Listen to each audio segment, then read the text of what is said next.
Ever since I made my video called Why I Love My Sprinter Van and put it on YouTube, folks have been reaching out to me and asking me to elaborate on the inside of my van. In this video, I hope to answer all of those questions by giving you a tour of my van. I'm going to explain why I have it set up the way that I do, why it's minimalist and simple, and why that works for me personally. And hopefully, by the end of it, I'll give you some good ideas for how you can improve your van on a budget. One of the primary reasons that I purchased this van was so that I could adventure and work on a budget. As it was before, I would go on book tours or film assignments and have to stay in hotels and spend lots and lots of money. And I figured if I got a van that I could sleep in, I could take those same adventures, do those book tours, do those filming gigs, and be able to stay in the van and save heaps of dough. Initially, when I looked into outfitting my van through a company, I realized that it would be very expensive and way outside my price range. For example, when I priced out how much it would cost to build a custom bed through an outfitter, the bid that I got back was $12,500.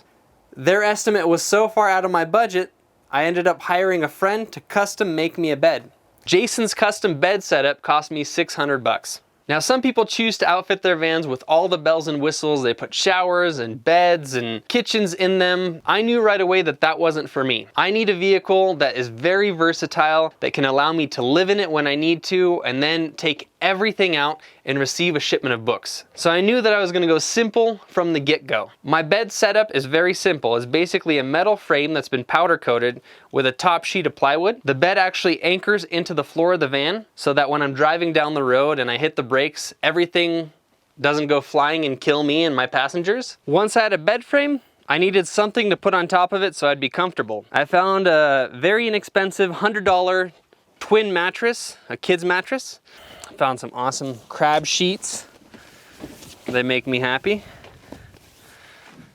And they're cleaner than most hotel sheets. I know that for a fact. I learned pretty quickly that if the bed is not secured in the back, it sloshes around and makes a mess. So I got some straps that secure the bed to the bed frame.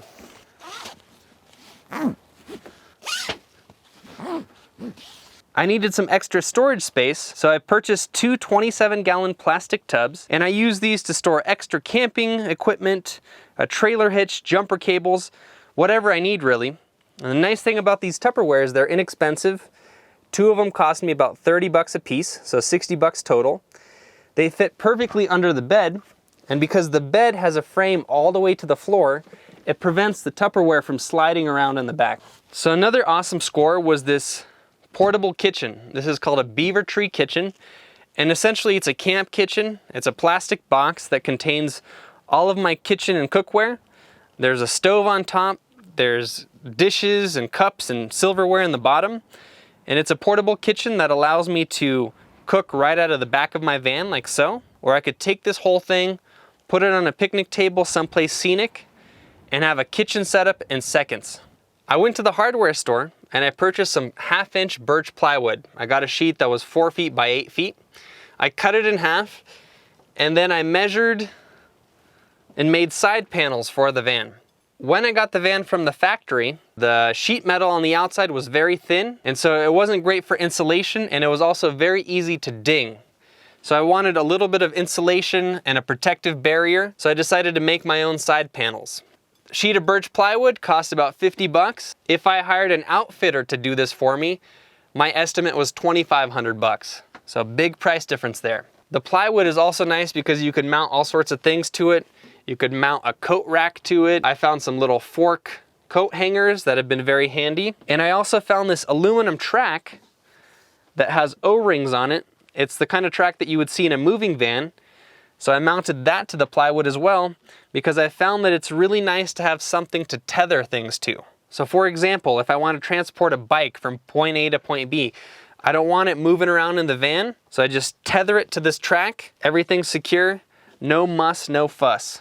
This aluminum track runs about 60 bucks on Amazon. It comes with about 6 O-rings that you can adjust however you like, making it very easy to secure things to it. I also found loop rope to be very useful. Loop rope, for those of you that don't know what it is basically a bungee cord with loops in it, and it's just easy to stretch it around anything really and tether it to the side of the van.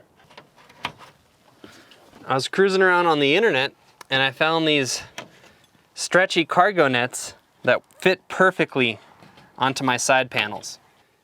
These cargo nets were originally designed to fit in the back of people's hatchbacks and hold groceries. They're envelope style, which means that they fold in half.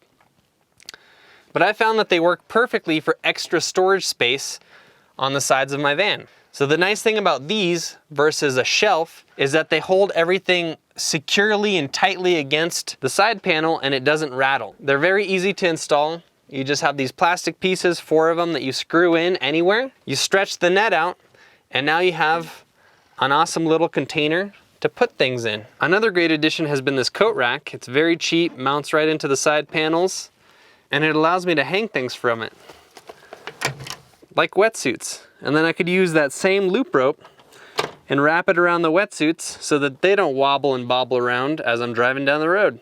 Another great score has been these LED lights. I bought 5 of them for 30 bucks. They're battery operated, which means they don't use any of the car battery, which is awesome. They also come with a little remote that allows you to dim them. 100%, 80%, 40%, 10%. You could also set a timer so that they shut off at a certain time. And they've been absolutely a wonderful addition to the car. Okay, let's tally everything up and talk prices. So the custom bed frame cost me 600 bucks. The mattress on top of the bed frame was 100 bucks. The birch side panels, the sheet of plywood, was 50 bucks. The cargo nets, I bought 2 of them. They were 11 bucks a piece, so that's 22 bucks total. I have the aluminum track that ran 60 bucks with all the O-rings and everything, the hardware needed to mount them to the sides.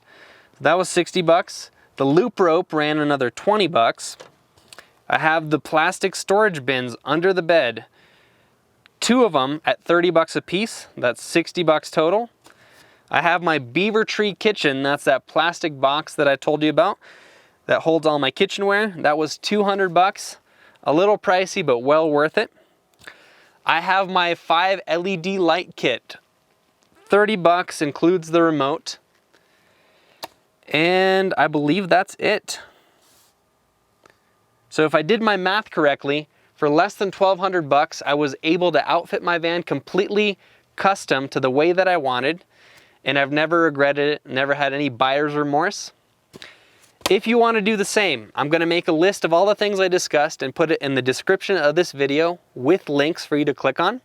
So if you want to customize your van and use some of my ideas, you are free to do so. Thank you so much for watching this. I hope that you found it useful and helpful, that I gave you some good ideas, things to think about.